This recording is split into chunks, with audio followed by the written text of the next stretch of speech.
आणि अशातच मनोज जरांगेंनी विधानसभेसाठी मराठा कार्ड पुढे आणलंय। जरांगेंनी उपोषण सोडताना 50 आमदार विधानसभेत पाठवण्याचा निर्धार केलाय। मराठा बहुल मतदारसंघांचं गणितच जरांगेंनी मांडलं तर भाजपनेही जरांगेंना सर्व 288 जागा लढवण्याचं खुलं आव्हान दिलंय। विधानसभा निवडणुकीवरून जरांगे आणि भाजपमध्ये कसा सामना रंगलाय त्याचाच हा रिपोर्ट। जरांगेंना विधानसभेत हवेत 50 आमदार।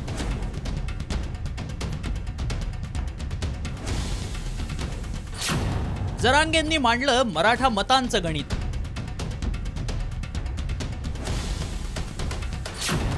भाजपचं जरांगेंना 288 जागा लढवण्याचं आव्हान।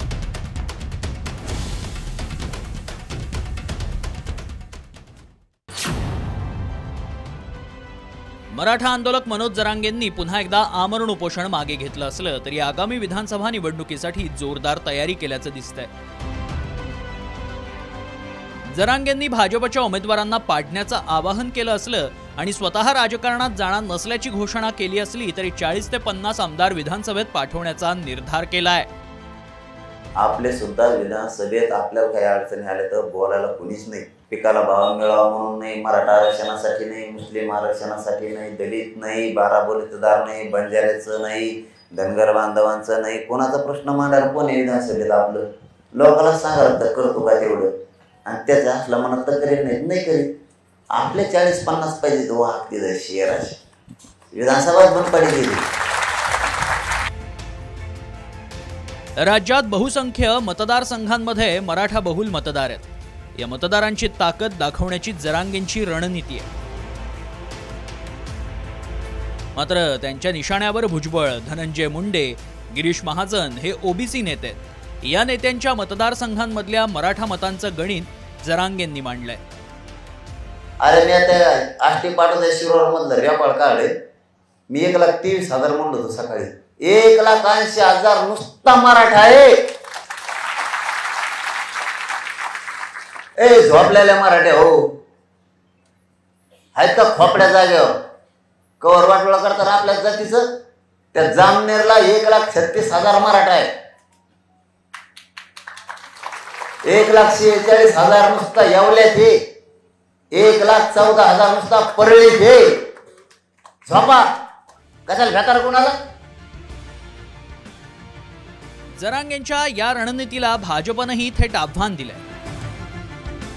40 ते 50च काय तर सगळ्या 288 जागा लढवाव्यात आणि स्वतः जरांगेंनी विधानसभेत यावं असं आव्हान भाजप आमदार प्रसाद लाड यांनी दिलंय। मी याला पाडीन, मी याला निवडून आणीन, मी आवाहन करतो। हिम्मत आहे ना 288 ठिकाणी निवडणूक लढू, ये सभागृहात चर्चा करू।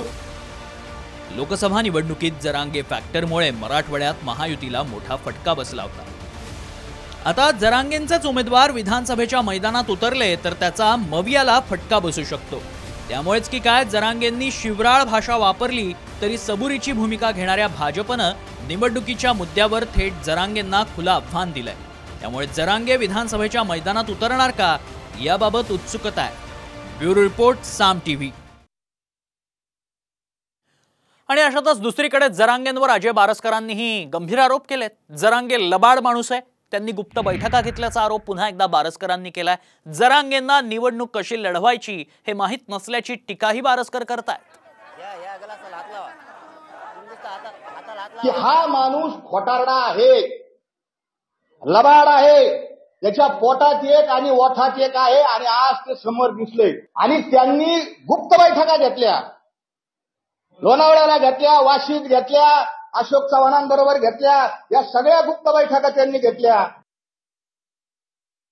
त्यामुळेच आता वातावरण तापू लागलंय, राजकारण तापतंय। दरम्यान मराठा आरक्षणाचा मुद्दा लोकसभेमध्ये गाजलाय। खासदार प्रणिती शिंदेंनी लोकसभेमध्ये मनोज जरांगेंचा मुद्दा उपस्थित केलाय। राज्यात मराठा, ओबीसी आणि धनगर समाजाचा प्रश्न निर्माण झालाय। लोक रस्त्यावरती उतरली आहेत। सरकारनं आरक्षणावर तोडगा काढावा अशी मागणी प्रणिती शिंदेंनी थेट केली आहे। मराठा आरक्षण के लिए, धनगर आरक्षण के लिए लोग सड़क पे उतरे हुए हैं।